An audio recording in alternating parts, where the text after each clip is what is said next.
नमस्कार दोस्तों, मैं कल्पना शर्मा एक बार फिर से आपका स्वागत करती हूँ। निर्जला एकादशी, जैसा कि इसके नाम से ही पता चलता है कि निर्जल यानी बिना जल के यह व्रत करना चाहिए। यदि आपसे यह व्रत निर्जल यानी बिना जल के नहीं हो पा रहा है, क्योंकि हो सकता है आपके शरीर में इतना सामर्थ्य नहीं हो या फिर आपके स्वास्थ्य में कोई समस्या हो, तो आप इस व्रत को इस प्रकार भी कर सकते हैं। आज मैं इस वीडियो में आपको यही बताऊंगी, जिससे आपका व्रत भी पूरा हो जाएगा और आपको करोड़ों गुना फल की प्राप्ति भी होगी और भगवान विष्णु का आशीर्वाद भी मिलेगा। आगे बढ़ने से पहले मैं रिक्वेस्ट करूंगी कि प्लीज आप ये वीडियो पूरा देखें, तभी आपको समझ में आएगा कि यह व्रत किस प्रकार करना है और सारी जानकारी तभी आपको मिल पाएंगी।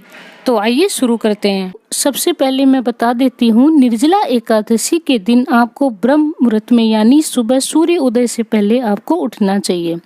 इस दिन लेट तक नहीं सोना चाहिए। इसके बाद में आपको इस दिन गंगा स्नान या किसी भी तीर्थ स्थान में जाकर स्नान करना चाहिए।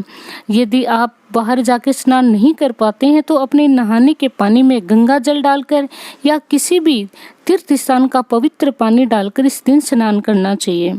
उसके बाद आप भगवान विष्णु की पूजा करें, उनको गंगा जल से स्नान कराएं, तिलक करें, उनको ऋतु फल चढ़ाएं, साथ में ही तुलसी जी जरूर चढ़ाएं। भगवान विष्णु को तुलसी अति प्रिय है, इसलिए आप तुलसी जरूर चढ़ाएं। और उसके बाद में आप धूप बत्ती अगरबत्ती करें और शुद्ध देसी घी का दीपक जलाकर निर्जला एकादशी की कथा सुने, विष्णु चालीसा करें, भगवान की आरती करें। साथ में तुलसी माता की भी आपको पूजा करनी चाहिए।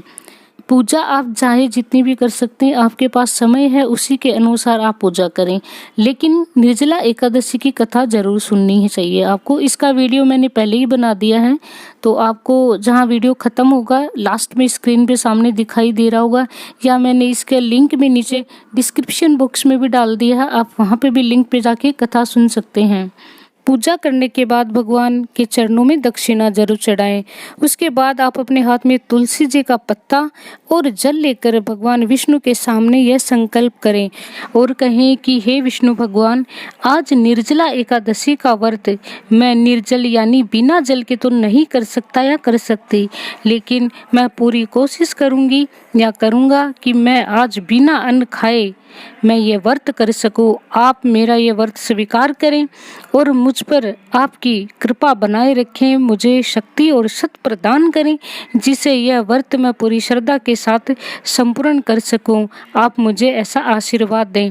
उसके बाद आप चरणामृत लेकर यह व्रत शुरू कर दें। दोस्तों, ज्येष्ठ माह के अंदर दान करने का विशेष महत्व माना गया है। इस महीने में दान किया जाता है, वह बहुत ही पुण्यकारी फलदायी होता है।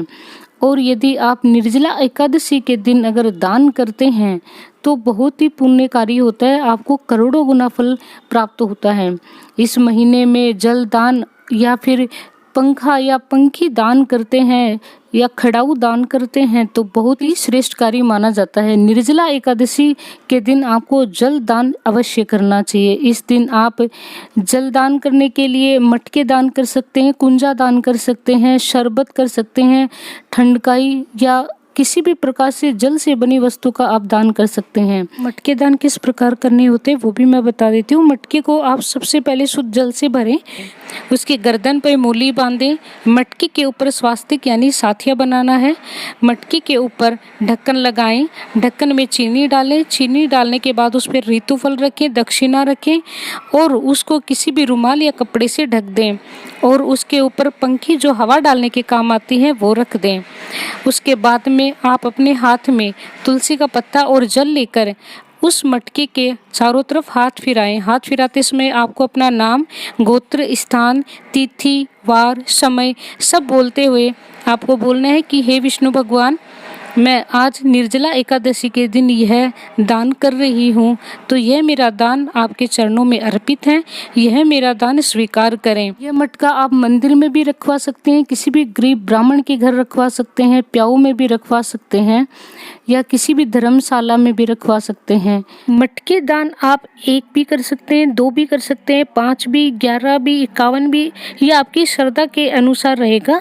आप चाहे जितने भी मटके दान कर सकते हैं। अब जो मैं आपको जो बात बताने वाली हूँ वह सबसे महत्वपूर्ण है। यदि आपके घर में किसी आपके अलावा किसी भी अन्य ने निर्जला एकादशी का व्रत किया है तो उस दिन आप उनकी सेवा करें। उनको जो भी चीज़ चाहिए आप वो उनको ला के दें। उनकी पूजा पाठ में आप सहायता करें। वो जो भी चीज़ करते हैं आप उनको विष्णु भगवान की कोई भी स्तुति या फिर चालीसा पढ़कर सुनाएं। निर्जला एकादशी की कथा उनको सुनाएं, उनके पैर दबाएं। जो भी उनकी सेवा आपसे बन सकती है, किसी भी प्रकार की सेवा, तो आप अपना सहयोग जरूर करें। दोस्तों, ऐसा माना जाता है कि निर्जला एकादशी का व्रत करने से जो फल मिलता है उससे कहीं ज़्यादा निर्जला एकादशी व्रत करने वाले की सेवा से जो फल प्राप्त होता है वो बहुत ज़्यादा होता है। इसलिए यदि आपको करोड़ों गुना फल प्राप्त करना है तो आप जो भी आपके घर में निर्जला एकादशी का व्रत करते हैं आप उनकी सेवा कीजिए। इसके साथ में आपके घर में आपसे बड़े बुजुर्ग और छोटे बच्चे हों तो आप उनकी भी सेवा कीजिए। जो सेवा में जो फल मिलता है वह किसी व्रत से भी आप प्राप्त नहीं कर सकते हैं, इसलिए आप उनकी सेवा कीजिए। दोस्तों, निर्जला एकादशी के दिन आप पूरी कोशिश कीजिए कि आपकी वजह से किसी का दिल ना दुखे। इस दिन किसी की भी बुराई नहीं करनी चाहिए, किसी की भी चुगली नहीं करनी चाहिए। अधर्मी जो लोग होते हैं ना ही तो उनके पास बैठे ना ही उनसे बातचीत करें। निर्जला एकादशी का व्रत है जो आपसे बिना जल के नहीं हो पा रहा है तो आप जल या चाय पीकर भी ये व्रत कर सकते हैं। यदि उससे भी नहीं हो पा रहा है तो आप इस एक समय पे सागार करके भी ये व्रत कर सकते हैं। फिर भी नहीं हो पा रहा है तो आप 2 समय पे सागार करके आप ये व्रत कर सकते हैं। बाकी जो मैंने अभी तक आपको जो भी चीज़ें बताई हैं वह सारी चीज़ें इनके साथ में अगर आप करते हैं तो डेफिनेटली आपको करोड़ों गुना फल की प्राप्ति होगी और भगवान विष्णु की असीम कृपा आप पे बनी रहेगी। आपको एकादशी के व्रत के एक दिन पहले से ही आपको ब्रह्मचर्य का पालन करना होता है।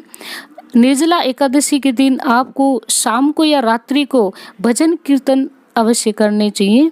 इस दिन एकादशी माता के आप कोई भी भजन करें, विष्णु भगवान के भजन चलाएं तो या आप गाएं। अगर आपको नहीं आते हैं तो आप अपने मोबाइल में या कहीं भी म्यूजिक सिस्टम में आप चलाकर सुन सकते हैं, उनके साथ में आप गाएं। लेकिन शाम को आपको भजन अवश्य करने चाहिए। निर्जला एकादशी के दिन पूरे दिन आप पूरी श्रद्धा के साथ ओम नमो भगवते वासुदेवाय का जाप करते रहें, जय विष्णु भगवान भी बोलते रहें। अगर आपसे मंत्र ना भी बोला जाए तो भी पूरी श्रद्धा के साथ उस दिन आप भगवान की भक्ति में ही लीन रहें। दोस्तों, ये कार्य अगर आप करते हैं या इस प्रकार जो मैंने आपको बताया है आप व्रत करते हैं तो आपको करोड़ों गुना फल की प्राप्ति भी होगी और विष्णु भगवान का आशीर्वाद भी मिलेगा। तो दोस्तों, यदि आपसे निर्जल व्रत नहीं हो पाता है तो कोई बात नहीं, आप इस प्रकार यह व्रत कर सकते हैं और आप करोड़ों गुना फल की प्राप्ति कर सकते हैं। दोस्तों, मेरी दी हुई जानकारी आपको अच्छे से समझ में आ गई होगी। यदि आपको कुछ समझ में नहीं आया तो प्लीज़ आप मुझे कमेंट करके पूछ सकते हैं। मेरी दी हुई जानकारी आपको अच्छी लगी हो तो प्लीज़ आप मेरे वीडियो को लाइक करें, शेयर करें। चैनल पर अगर नहीं है तो प्लीज़ आप मेरे चैनल को सब्सक्राइब कर लें, क्योंकि इसी प्रकार की जानकारी मैं अपने चैनल पर लाती रहती हूँ। बेल आइकन ज़रूर दबाएं जिससे मेरे नई नोटिफिकेशन आपको मिल जाए। तो बोलिए सभी जय विष्णु भगवान, राधे राधे।